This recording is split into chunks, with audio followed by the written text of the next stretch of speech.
je pense qu'aujourd'hui, les différents acteurs de ce conflit sont connus.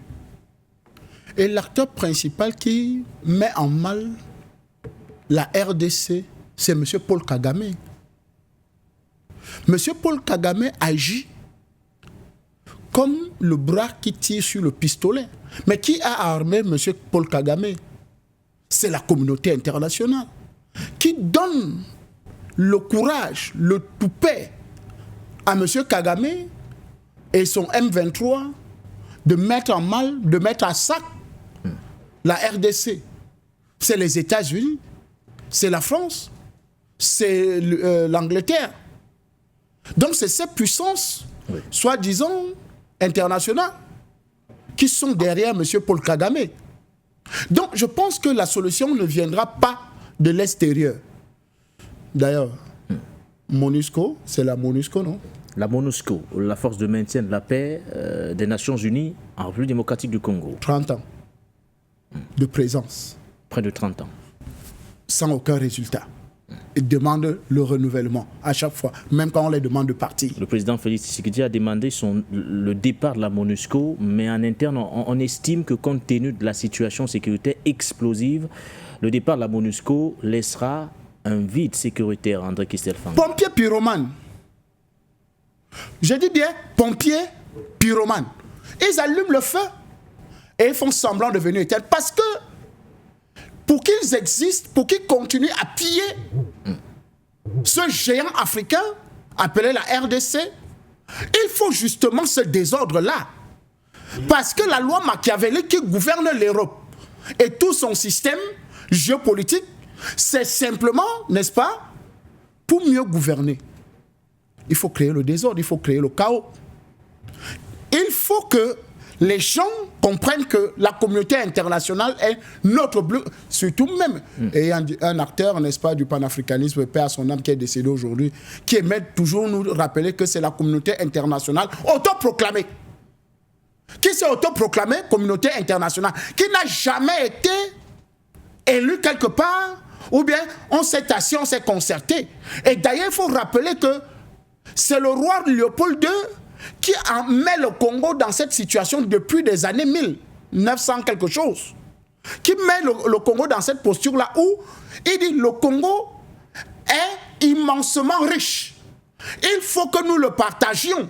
Sinon, ces gens vont se rendre compte qu'ils sont tellement riches et vont finalement se construire. Donc, le conflit n'est pas à trouver à l'extérieur. La réponse à ce conflit n'est pas à l'extérieur, mais à l'intérieur. Et pour que ça puisse se trouver à l'intérieur, il faut que l'âme qui a été tuée, c'est-à-dire Patrice Emery Lumumba, qui est mort pour ce Congo, qui défendait les idéologies, n'est-ce pas, nationalistes panafricaines, de la restauration de la dignité congolaise, puisse être aussi restaurée.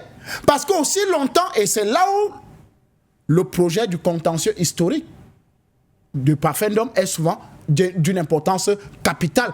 Parce que si on n'ouvre pas le contentieux historique sur des sujets comme cela, par exemple la mort de Lumumba, en restaurant, n'est-ce pas, ce terreau africain dans sa posture, dans le combat qu'il a mené, et qu'un Lumumbiste ou bien quelqu'un qui a une vision panafricaine puisse prendre le pouvoir en RDC et régler ces problèmes-là, alors nous aurons toujours des commentaires, des engueulades, n'est-ce pas, des sorties fracassantes, n'est-ce pas, des déclarations tonitruantes, mais sans aucun impact sur, n'est-ce pas, la situation en RDC Congo. Donc, il faut véritablement travailler, n'est-ce pas, pour qu'un panafricaniste, un vrai nationaliste arrive au pouvoir en RDC, pour qu'il remette les choses en ordre. Vous savez que quand on dit que le problème est congolais aussi, c'est parce que justement il y a eu une très grande infiltration du Rwanda au Congo. Parce que l'armée congolaise, qui aujourd'hui, la plupart des forces armées sont venues du Rwanda. Parce que M.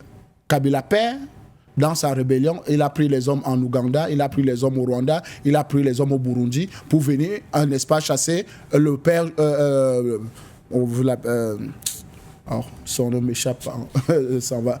Mobutu, Sese Seko, du pouvoir. Donc, c'est ces anciens amis-là qui ont repris l'armée congolaise et qui sont devenus des généraux, des hommes importants, n'est-ce pas, dans la République congolaise, alors qu'ils sont d'origine ougandaise, burundaise et rwandais. Donc, en fait, c'est ces forces-là aujourd'hui, et c'est pour ça que Tshisekedi a parlé d'une armée Nuluk.